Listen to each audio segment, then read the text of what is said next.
Hey everybody, my name is Graydon Kirksey, and this is video number one of what I hope to be a new video blog series called Broken Things.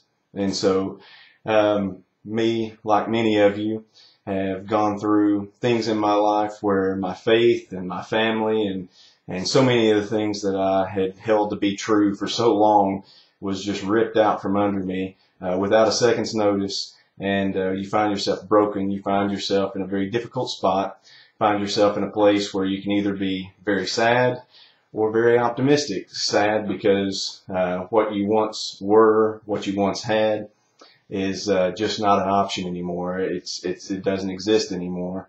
And excited because what's in front of you is something new and something different, and I pray something better. So for all of you out there that would count yourself with us as being one of the many broken, I want to welcome you and encourage you to take part in the series that I have to come and discussions that we have coming up.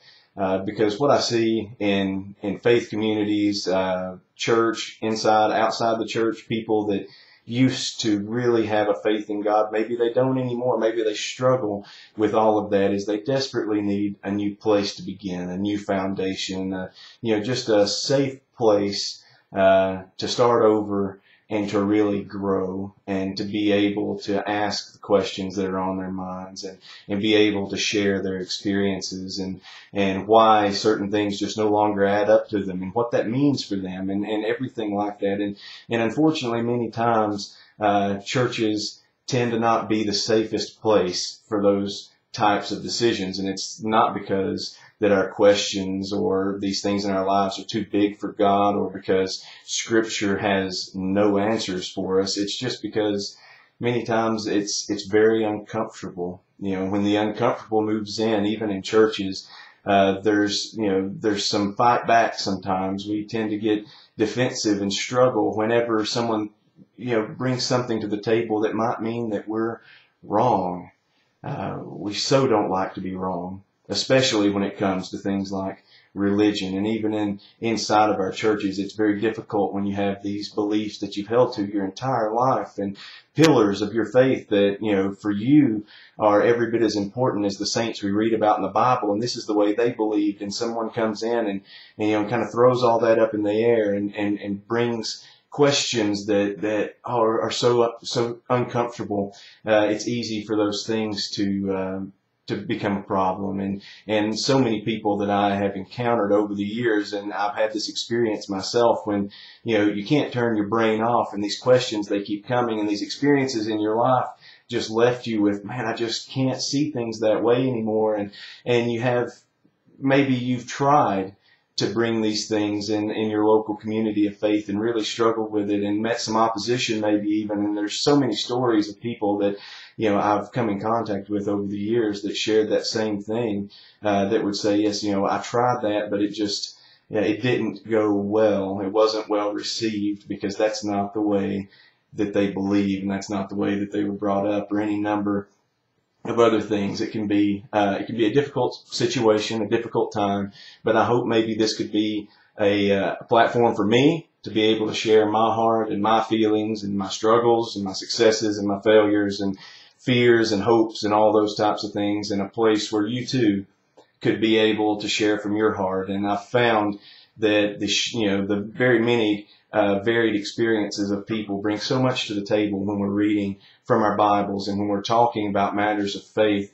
Where you've been and what you've gone through flavors that conversation so well, and things that you just completely missed because your life went this way when someone else's went another. Those are so valuable, and I hope that you'll be willing to step out in this journey with me. And it's not just long-held doctrines. There are things that exist in the church and in our faith that our little Christian cliches that we may call them, that sound really good on a first reading, a first hearing, and they fit so nice on a bumper sticker on the back of your car. But when the stuff of life really hits the fan and things get real, and you go through real tragedy, and you see just how horrific life can be and how unfair and unloving and how, all these things just hit you in the face. And all of a sudden, some of these things that we've said our whole lives don't make sense anymore. How do we make sense of this, and what does this mean? We may say things like, oh, well, God just had another plan. We like to package that up that, God's plans, they just always happen, right? And they happen exactly the way that God wanted them to happen. But I really, I've been through things personally, but even through history, things like the Holocaust and big things like that, it's impossible for me to believe that that was God's plan. That was what He wanted to happen. I don't believe that. I don't believe the things that have happened in your life that have scarred you so deeply were what God wanted to see that you go through. Certainly God's there, and certainly God can use these experiences to help each other out and things, but that's not, God doesn't take joy and people being hurt and people being pained and, this idea, oh, well, everything happens for a reason, like everything's going to turn out okay. And I used to always like the response back I've read on some memes that said, yeah, and sometimes the reason is that we can be stupid and make really dumb decisions. The thing that stands out is that many times the reasons why things happen are bad reasons, evil reasons, sinful reasons, every bit as much as if they're holy and good reasons. We reap consequences for our own actions, and for the actions of our neighbors. We affect one another. And so many times what I found when I talk to people is their time in church, at the beginning was wonderful. There's that honeymoon period with God when just everything is so new and so fresh. But then once life settles in and you realize that the Christian life is real life, it's not a watered down version, and it's not a fairy tale, but it's real life. And when that really settles in and we start looking at what we've been saying and what we say that we believe, and we say, but if that's true, then that means some pretty horrible things. And what happens is questions start coming up, and too many times we've done a poor job in the church of being able to encourage those questions and receive those and work through those together. And what winds up happening is people get discouraged to the point where they just don't ask them anymore, and they really aren't happy with their faith anymore, or we've lost so many people over the years. I meet people that no longer go to church, and they'll tell me, I didn't really lose faith in God as much as I just lost faith in the established religion in the church, because, it's almost like I just had to turn my brain off from really thinking in order to be a part of it, because nobody wanted to consider the far-reaching consequences for what they believed and what we were saying and all these types of things. But it's my belief that, that I've got a long way to go. I'm not here talking to you because I've got it all figured out. I'm here talking to you because I know I need a place to be able to share what's on my mind and my thoughts. And here, I want to be able to hear from other people in a way that I can really interact. And, I just believe as the church, it's not our business to be right about everything. I believe as the church, it's our business to forgive and to love. I mean, I believe those are just the hallmarks of the entire faith. I believe that's the reason that a ragtag group of unlearned fishermen was a good group to carry the gospel with them, because it wasn't about how much we can know and how perfect we can have our doctrine. It was about being a friend to the people that didn't have a friend. It was about sharing the love of God that loves people, just loves people. Whether they ever accept Him into their life, ever accept membership into a church, ever pay a tithe or anything in between, it's become a people that just cares about people, that loves on people, that seeks out the good in everything that we do. It's not cheapening the fact that there is sin and there's consequences. It is elevating the fact that God's love so supersedes every bit of that stuff.